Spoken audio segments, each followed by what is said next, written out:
Welcome to my channel. My name is Valerio, but please call me Val, and today we're gonna review a model kit. This in front of me is the Mazinger Zest, and it is a Moderoid model kit made by Good Smile Company. And who is this character? Well, this is the latest iteration, and most likely, I don't know, it might be the last iteration of Mazinger. Now, this is inspired from a manga that has been released for the 50th year anniversary of Mazinger Zest, and it does belong to the isekai genre. So one dude falls asleep into one dimension, he wakes up in another dimension, and in this case, one kid falls asleep into normal world, wake up in a different world where he pilots the Mazinger Zest, and he has to fight versus the other Mazinger Zest pilot and other Mazinger. So this is everything I was able to find out about the story. I've been trying to look for it for a translation, or at least the Japanese version, but as of now I wasn't able to. So if somebody knows where to find it, please write me below. Anyway, I bought this one from Amazon Japan, and I think it was like $25. Anyway, it was really cheap for being a model kit, and this put it in the same price range for what are the other Gunpla HG Gundam. Now, if you have never done a Moderoid model kit, it really depends from kit to kit. They are not harder than Gundam. They're just a tiny bit less well done, but not in a widely different way. But one thing that they do better is the manual. And the manual of Moderoid model kit is always in color, and is always, most of the time, is better than the one from Bandai. Now, if you never see one of my review for model kit, first we look at the runner really quickly, and we can see there is a really nice glossy black, which is totally fine.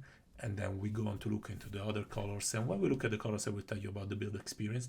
It was pretty easy. I was able to do it beginning to end in something like 1 hour, and by the end of it, I had something satisfactory. I would say that if we have, again, to compare it to Gundam Model Kit, which is what most of Plamo Builder are, it will be difficulty of an HG, not an entry grade, but a high grade. And that's all. Like, if you can build in 2 hours, if you can build any of the Gundam Model Kit, you're gonna be able to build also one of these. So pretty easy, and it gives you a bit of satisfaction. It doesn't show you anything weird. However, like nothing crazy. Now, sorry, while I was speaking, I was going through the runner. There's some transparent part for special effect. There are pre-painted part for the mask of Mazinger, for the head. I don't like it that much because I prefer to have everything perfectly color separated.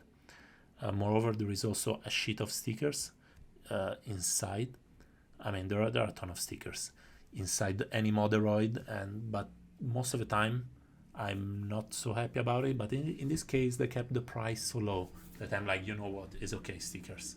At this price point, I'd be extremely surprised if a company as small as them is able to keep everything perfectly color separated as Kotobukiya. Even Bandai more often than not pull up stickers inside their kit. So there is also this piece of paper that tell you, sorry, we did something wrong in the instruction, but we were able to catch it. So there is that. And now, after we finish to seal the runner, not too much stuff actually, just six, 7 runners, some of them pretty small. We go into accessories. Still, I don't expect too much stuff because a really cheap kit and really small. Now we have the iron cutters, which are the blade that come up from the arms of Mazinger 2 and 2. These are pre-painted into the injection mold silver plastic, so not great. We have a couple of expressive hand, which is the typical expressing hand. I quite like this black gloss. It is nice. Like, honestly, you don't need to paint this. You can just panel line it. And now we have the special effect for the rocket punch. And honestly, this is nice because still, again, price point is pretty low. I wish they give a bit of more color separation over it, like some gradient, but this is like, it's a different price point and different thing together. Now, after we're finished to see accessories, finally we go into the robot, and sorry if it took quite a bit of time.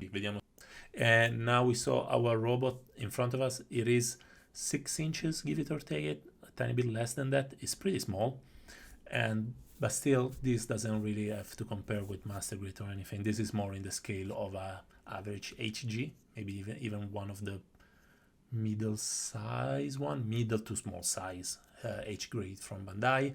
And we see that everything looks quite good. The only annoying thing is the mold line on the tights. Moderoid, no idea why they always put mold lines exactly in the middle of them, so you can see them from a mile apart.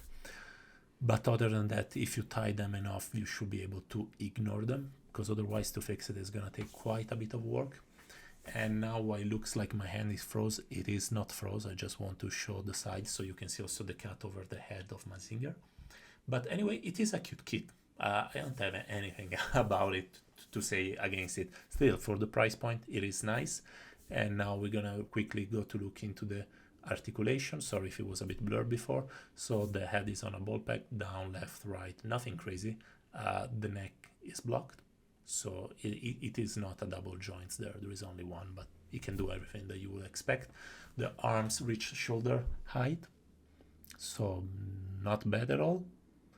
Now we have a 90-degree with the elbow. There is a bicep swivel.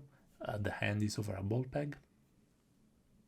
Still pretty expected, nothing crazy, but now it has the teapot movement, I call them, the one of the upper chest, and now it can also move the waist, which is a bit the upper movement of the waist. I kind of appreciate it. He's able to do the split, the horizontal split, and he keeps it. And if he doesn't keep it, you can just fix the joint really quickly.